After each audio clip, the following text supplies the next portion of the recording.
Управляющие компании Коми просят граждан не препятствовать проверке вентиляционных каналов и дымоходов. После трагедии в Печоре, минувшей зимой, когда от отравления угарным газом погибла семья из 3 человек, ситуация во всем регионе на особом контроле. Регулярные осмотры дымоходов в многоквартирных жилых домах продолжаются и в Ухте. Подробности у Виктории Науменко. Обратная тяга. Не каждый обыватель знает, что это такое. Однако именно это явление может возникнуть в любой квартире и привести к трагедии. При обратной тяге возникает препятствие для оттока продуктов сгорания от работающих приборов и отработанного воздуха из помещения. Это приводит к отравлениям, в том числе смертельным.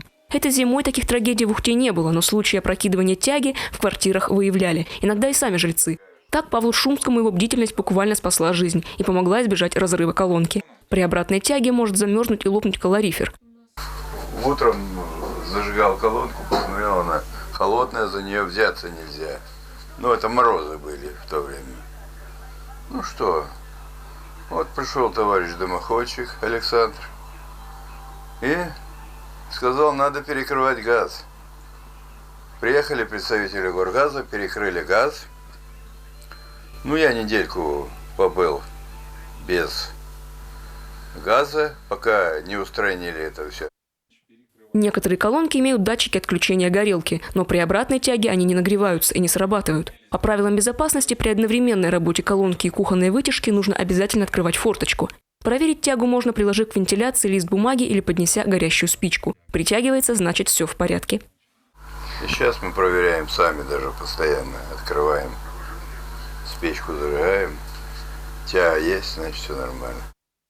Но лучше довериться специалистам при плановых обходах. В панельных домах их проводят дважды в год, в кирпичных – каждые 3 месяца. Самые распространенные причины опрокидывания тяги – разрушенные дымоходы, наличие механической вентиляции и отсутствие приточных устройств. Особенно частые проблемы возникают в домах, где на первых этажах расположены нежилые помещения. Именно там обычно устанавливают уже запрещенную новыми СНИПами механическую вентиляцию, или, проще говоря, короба с вентиляторами.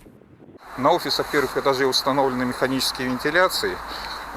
Система вентиляции, она совмещена и включает механическую вентиляцию на первом этаже, и опрокидывается тяга в этих квартирах. В этом году вступил в силу новый СНИП, который категорически запрещает установку механической вентиляции. Раньше это мы говорили как типа нарушение проекта, сейчас это черным по белому прописано в законодательстве. Но вот эти дома выведены из жилого фонда, и как с ними, как вести, мы, к сожалению, не знаем.